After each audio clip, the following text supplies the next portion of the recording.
নমস্কার বন্ধুরা, কেমন আছেন সবাই? মণ্ডল ফ্যামিলিতে আপনাদের সবাইকে অনেক অনেক স্বাগত। সকাল এখন বাজে প্রায় 6টা নাগাদ, 6:30 হবে। কিন্তু আজকে তো বাবু স্কুলে যায়নি, কারণ আজকে ছিল স্যাটারডে। ওকে আমি স্কুলে আজকে পাঠাই না, আর্ট ক্লাস থাকে, ও অতটা স্কুলে অতটা যায় না। তো বাড়ির মধ্যেই ড্রয়িং করছিল, কারণ রবিবার ছিল ড্রয়িং ক্লাস। ও ঘরের মধ্যে পড়াশোনা করছে, আমি বাইরে রান্নার জোগাড় করছিলাম।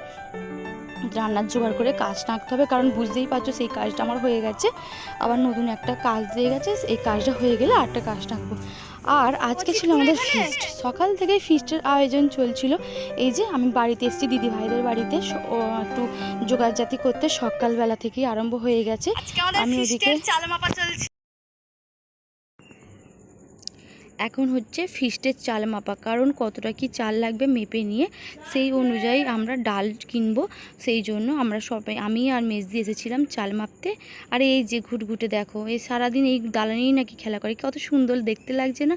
আমার ধরতে কিন্তু ভীষণ ভয় লাগে বন্ধুরা, তাই আমি দাঁড়িয়ে দাঁড়িয়ে দূর থেকে দেখছিলাম। ওদিকে চাল মাপা চলছে, এদিকে আমি ছোট্ট পুচকের সঙ্গে খেলা করছিলাম। বেশ দেখতে ভালো লাগে, কিন্তু ধরতে ভালো লাগে না, কারণ ভীষণ ভয় লাগে। ওর পায়ে যে ছোটো ছোটো নখগুলো থাকে না, ওই নখগুলোর জন্য আমার ভীষণ ভয় লাগে। আমি তো ওকে ধরতেই পারি না, কিন্তু দেখতে বেশ দারুণ লাগছিল। এই দিদি ভাইদের বাড়িতে এই লক্ষ্মী প্রতিমাটা, রাধাকৃষ্ণ, খুব সুন্দর দেখতে লাগছে, তাই না? আমার তো ভীষণ ভালো লাগছিলো, আমি তাই একটুখানি ক্যামেরা বন্দি করে নিলাম। আর এই যে দিদি ভাইদের চাষের জিনিস, হলুদ, ভীষণ সুন্দর গন্ধ, যেরকম কালারও সুন্দর, জানো তো? মনে হচ্ছিল পরে নেবো। এইগুলো আলুগুলো ছিল সেই ঘেঁটু গাই যে করেছিলাম আমরা, সেই আলুগুলো ছিল। আমরা বউরা সবাই মিলে একসাথে বাচ্চাদেরকে নিয়ে ঘেঁটু গাই করতে গেছিলাম, জানো তো? ভীষণ মজা হচ্ছিলো। সেই ঘেঁটু গায়েরই আজ যেটা ওই ফিস্টটা, ওই ঘেঁটু গায়ের চালেরই আজকে ফিস্ট হবে। সকাল থেকে আমরা আয়োজন শুরু করে দিয়েছিলাম ফিস্টের জন্য।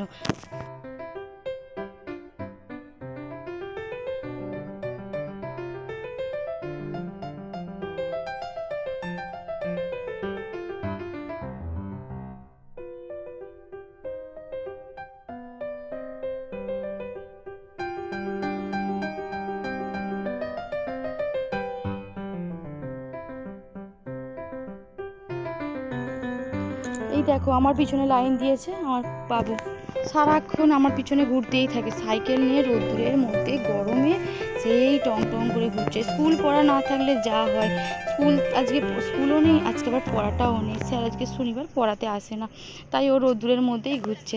তারপরে আমরা একটুখানি ফল কেটে নিয়েছিলাম। আমরা বেলার দিকে বসে থাকলে একটু এই ফল টল খাওয়া হয়, কিন্তু আমার কাজ থাকে বলে আমার সেটাও হয়ে ওঠে না। তো আজকে ফাঁকায় ছিলাম, তাই একটু ফল আমরা সবাই মিলে খাচ্ছিলাম, তরমুজ। তারপরে আমরা বেরিয়ে পড়েছিলাম দুপুরে 3টের সময় পিসিমার বাড়িতে। পিসিমার বৌমার শরীরটা ভালো নয়, তাই আমরা সবাই মিলে দুপুরবেলা 3টের সময় বেরিয়ে পড়েছিলাম দেখতে। তারপরে এসে সমস্ত কিছু জোগাড় হয়ে গেছে।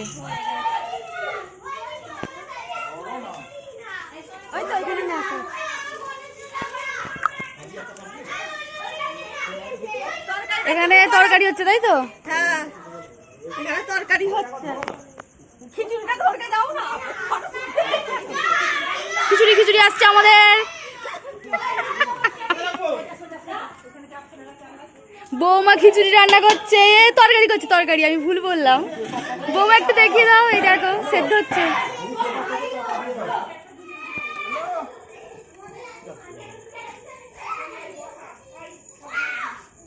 দাদা খিচুড়ি রান্না করছে, সবাই দেখো।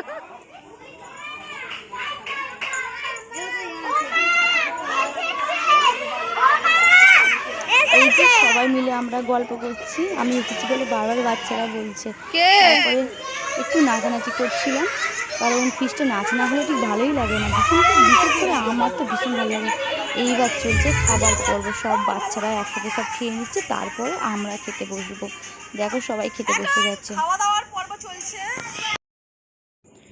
তোমাদের ভিডিওটা যদি ভালো লেগে থাকে অবশ্যই একটা লাইক, চ্যানেলটা সাবস্ক্রাইব করে দিয়ে আমাকে কমেন্ট করতে ভুলবেন না কিন্তু। ধন্যবাদ।